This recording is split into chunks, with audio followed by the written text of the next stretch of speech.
First, get your grill ready. If you're using an outdoor grill, preheat it to medium-high heat. Indoor cooking?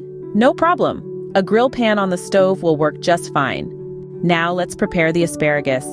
Give it a good wash and trim off those tough ends. A little tip here, the ends usually snap off where they naturally want to break. Optionally, you can toss the asparagus spears lightly in olive oil. This not only helps them grill better, but also prevents them from sticking. Next, it's grilling time. Place the asparagus directly on the grill or in your grill pan. Grill for about 2 to 4 minutes on each side, depending on the thickness of the spears. You'll know they're done when they're tender and have nice grill marks.